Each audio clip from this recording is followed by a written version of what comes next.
All right, welcome back and thank you so much for staying with us here on Morning Live as we've been reporting that Sandile Mantsoe has been found guilty of murder, the intention to cause the grievous bodily harm and trying to defeat the ends of justice by burning the Karabo Mokoena's body. Yesterday, Judge Peet Johnson said the state managed to prove beyond reasonable doubt that he had murdered Mokoena and burned her body to try and destroy the evidence. In another case, a student at the Mangosuthu University of Technology was allegedly shot dead by an ex-boyfriend on Tuesday night. Talking to us about these issues and femicide in general, we joined in studio by Palesa Mpapa. She is a Legal and Advocacy Manager at the People Opposing Women Abuse POWA, and Mashudu Netshidzivhani. Of course, he is from Innerman Institute.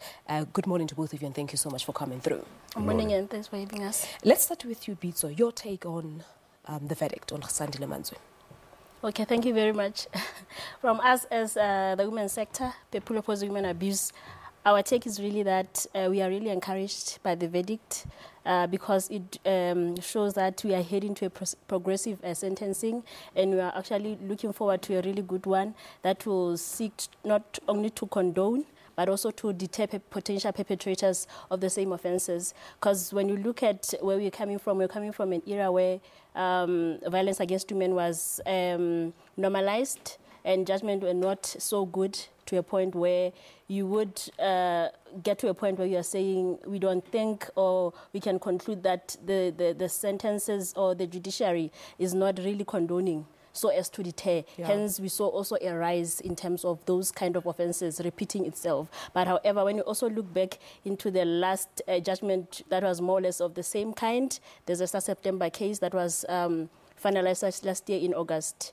It was a really good judgment where we saw Sandile given, in fact, Temba given 25 years of imprisonment from the minimum sentence of 15 years. 15 years to 25, so actually we are looking further to something that is even better than what you got. All right, we'll talk about that just now.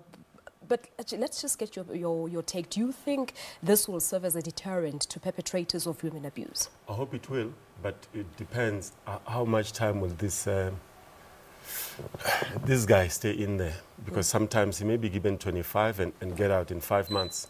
So the problem that we have here in the society is the deterrent. It's not coherent. It also, you will find that it depends who you are, where you are, and sometimes it depends if organizations like this are rooting behind that kind of criminalities, then that everyone else is looking at it.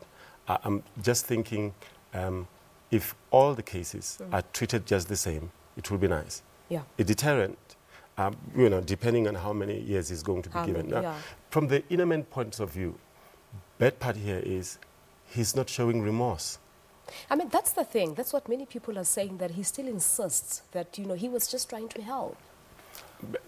The way we look at it is, it's as if because he has helped her with this and that, then he feels like he owns her.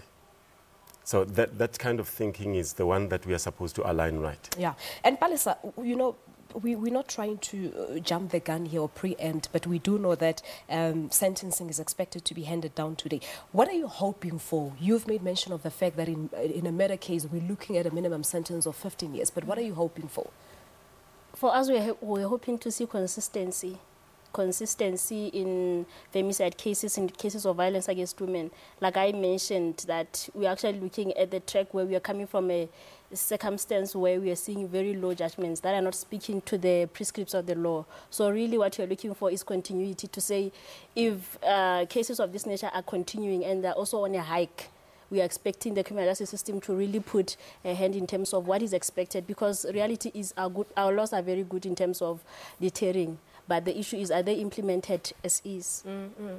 And obviously, he might want to bring on an appeal on this case. We've heard the judge basically saying that he based this case on circumstantial evidence as it is. So what are we looking into in this regard?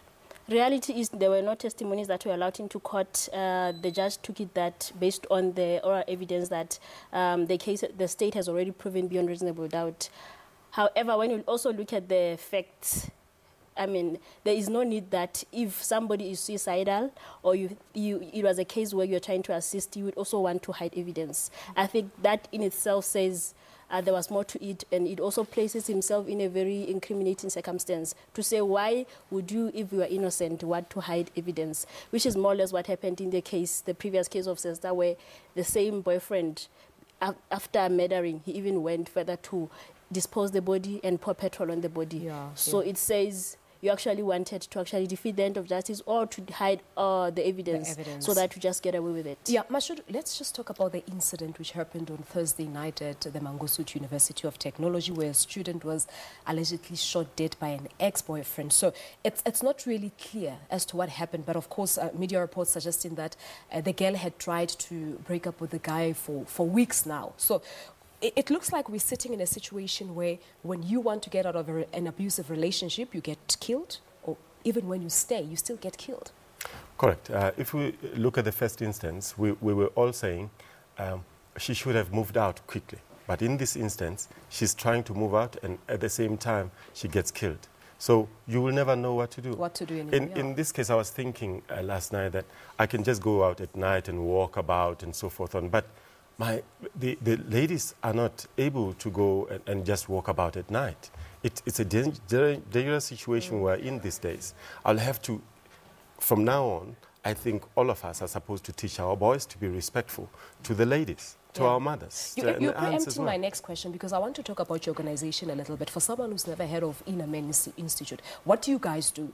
How do you deal with such cases as well? So our objectives are to correct, to align the mind of a boy, the mind of a disturbed young man, the mind of an adult who sees the things the way the society doesn't see it.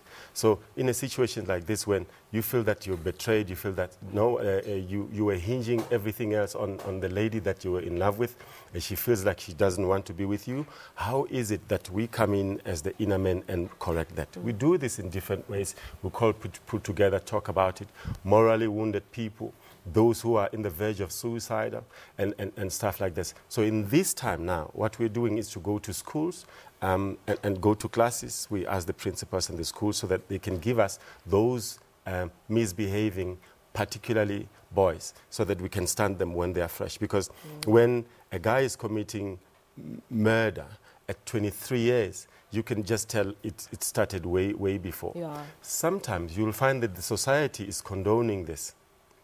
Most of the time, we think that the grooming is more important. That's where we come in. All right. Okay, I'm afraid we have to leave it at that. Thank you so much to both of you for coming through.